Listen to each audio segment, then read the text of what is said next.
मेरी माँ लिटरली बहुत ख़राब वर्ड है ये, मृत्युशैया में, डेथ बेड पे है वो। उस हालत में मेरे पास बैक टू बैक शोज थे। अगर मैं कह देता कि मुझे जाने नहीं, जा मेरी माँ बीमार है, शो नहीं करता। मैं सिर्फ मम्मी को झूठ बोल के गया कि मैं शाम की फ्लाइट से दिल्ली गया, दिल्ली से मुरादाबाद 4 घंटा ड्राइव किया, रात को वहाँ पहुंचा, इमीडिएटली कपड़े बदले, शो किया। शो के बाद आई वाज एक्सपेक्टेड कि मैं फटाफट दिल्ली पहुंचूंगा, मैं फ्लाइट पकड़ूंगा और मैं बॉम्बे आ जाऊंगा, सुबह आ जाऊंगा। ये मेरा प्लान था पूरा। पापा ने कहा मत जा मत जा। मैंने कहा था कि मम्मी बीमार है, मैं सोच रहा हूँ सो रही है अभी, मुझे जाने दो, हजारों लोग वहाँ पे व्यथित होंगे अगर मैं नहीं जाऊंगा। तो मेरे काम है, एंड जैसे कि सर ने कहा हुआ है the show must go on, तो मैं काम भी कर रहा हूँ, मम्मी के साथ टाइम बिता रहा हूँ। मैं इतनी धक्के खाकर मुरादाबाद में गया और वहाँ पर इतना बड़ा विशाल का एक कॉलेज है, बहुत ही अच्छा, बहुत ही सुंदर कॉलेज है, तीर्थंकर महावीर यूनिवर्सिटी। मैं वहाँ के प्रेमाइस में बड़ा खुश हुआ, हमने इतना अच्छा बनाया हुआ है। वाह, शो किया, हजारों छात्र छात्राएं, उनके अध्यापक प्राध्यापक, उनके माँ बाप जो भी होंगे, सब ने बहुत प्यार से शो देखा, सराहा, क्योंकि उनके लिए बहुत बड़ी बात है कि मैं मुरादाबाद आया हूँ पहली बार। 3 घंटे शो चला, ठीक 1 बजे मैं स्टेज से उतरा। 4 बजे की मेरी फ्लाइट थी, बॉम्बे से चार्टर किया था मैंने। 1 से लेकर 4 तक मुझे उस बीच में मुरादाबाद से दिल्ली पहुंच के फ्लाइट पकड़नी थी मुझे। मैंने प्लान ऐसे किया था कि मुझे किसी भी हालत में 6 से पहले, मम्मी इसके पहले उठ जाए, मुझे घर पहुंचना पड़ेगा। मैं जैसे ही उतरा स्टेज से, वैसे ही 4-5 पुलिस वाले और 2-4 और सिक्योरिटी लोगों ने ऐसे पकड़ लिया मुझे, ऐसे। ऐसा कभी हुआ ही नहीं। अगर सिक्योरिटी के लिए भी कोई आता है तो वो ऐसे पकड़ते हैं। आप आर्टिस्ट को कभी उठा के ऐसे रखते नहीं है, आप आर्टिस्ट को ऐसे घेरते हैं। एक ने यहाँ पकड़ा, एक ने यहाँ पकड़ा, ऐसे पकड़ा मुझे। मैं देख रहा हूँ, मैं सोचा कि चलो शायद इनका यही स्टाइल है सिक्योरिटी दिखाने का या संभालने का। भीड़ तो बहुत थी, मुझे तब शक नहीं हुआ, कुछ नहीं हुआ। मैंने देखा कि आशीष राम जो हमारे मेरे सेक्रेटरी हैं, मेरे साथ ट्रैवल भी करते हैं, और मयूर हसीजा, इन दोनों ने मुझे देखा, मेरी शक्ल देखे समझ कुछ तो गड़बड़ है। तो उन्होंने मुझे बोला सर ग्रीन रूम लेके जा रहे हैं। ठीक है चलो, कह रहे तो कोई बात नहीं, सिक्योरिटी हासिल होगा। तो ग्रीन रूम में गया तो बहुत ही सभ्य तरीके से वहाँ पर एसीपी, डीसीपी, चांसलर जो भी कॉलेज से बैठे थे, वहाँ उनके बच्चे, सब फोटोग्राफ के लिए होता है।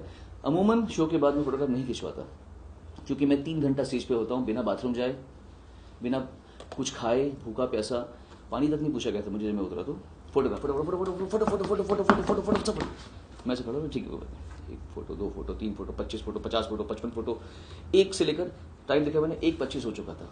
मैंने 1:25 हो गया और किसी को दया नहीं आ रही कि इसको जाना है, फ्लाइट पकड़ी, सबको पता है मेरी माँ बीमार है। तो फिर एक शख्स आया अंदर, बहुतों में से शख्स, बड़ी ही उसमें रौब से, हाँ भाभी जी आप आओ, अरे उनको बुलाओ, अरे उनको बुलाओ यार, अरे उनको बुलाओ यार, उनको बुलाओ। तो जब ये 10 मिनट चला तो मैंने उनको सिर्फ देखा, और मैंने ऐसी कैमरा सामने खड़े थे, तो मैंने सिर्फ ऐसे, लिटरली मेरी माँ की कसम, जो मैं अब आपको कहूँगा, इसमें इतनी सी भी मतलब त्रुटि नहीं होगी। मैंने ऐसे हाथ जोड़े, मैंने बोला प्लीज मेरी माँ मृत्युशैया में है, आप कृपया मुझे जाने दीजिए, मेरी फ्लाइट निकल जाएगी, मैं बहुत मुश्किल में पड़ जाऊंगा, जाने दीजिए। तो ये जो कॉन्फ्रेंस में कर रहा हूँ, ये इसलिए कर रहा हूँ कि उस बात का जवाब क्या दिया उस आदमी ने। उस आदमी ने, मैं सोच, दुनिया में किसी ने भी आज तक इस बात का ये जवाब नहीं दिया होगा जो मैं आपको बताने वाला हूँ।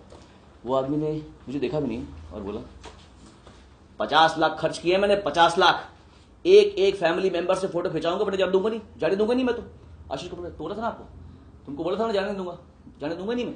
50 लाख खर्च किए मैंने, 50 लाख खर्च किए हैं, एक फैमिली मेंबर्स, रिपीट, एक फैमिली वाले से फोटोग्राफ नहीं खिंचवाऊंगा तो जाने दूंगा नहीं। बोल रहे हो जा नहीं सकते यहाँ से, नहीं। उस दिन मुझे रियलाइज हुआ कि अपहरण, या जब कोई अपहृत होता होगा तो क्या रियलाइज होता होगा।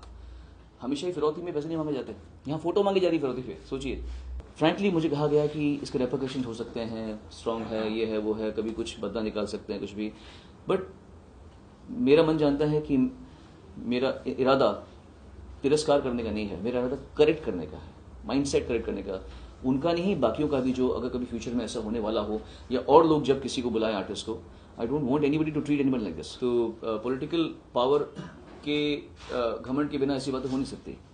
लेकिन इसमें कोई दो राय नहीं है कि मैंने स्वयं कल शाम को मुलायम जी से बात की फ़ोन पे, और उन्होंने मुझे खुद कहा है, तभी मैंने कहा था कि बुरा नहीं मानेंगे, क्योंकि मेरा आपसे कुछ नहीं है, ना ही ये पार्टी का मसला है, ये एक ऑर्गेनाइजर और एक आर्टिस्ट का मसला है। इसमें पॉलिटिकल पार्टी कुछ नहीं बीच में आती। पर आप बुरा मत मानना, आपका आदमी होगा तो, बिकॉज मैंने होर्डिंग देखे हैं आपके और अखिलेश जी के, और कौन, आजम खान साहब, हाँ, उनके मैंने होर्डिंग्स देखे हैं। तो मैंने बोला आप बुरा मत मानना, कहते नहीं, आपको जो करना कीजिए, हम आपके साथ में हैं। मैं तो नहीं चाहूँगा कि बात आगे बढ़ी जाए, लेकिन ये बात को सामने प्रकट करना इसीलिए मेरी मंशा थी। बात बढ़ी तो फिर देख लेंगे।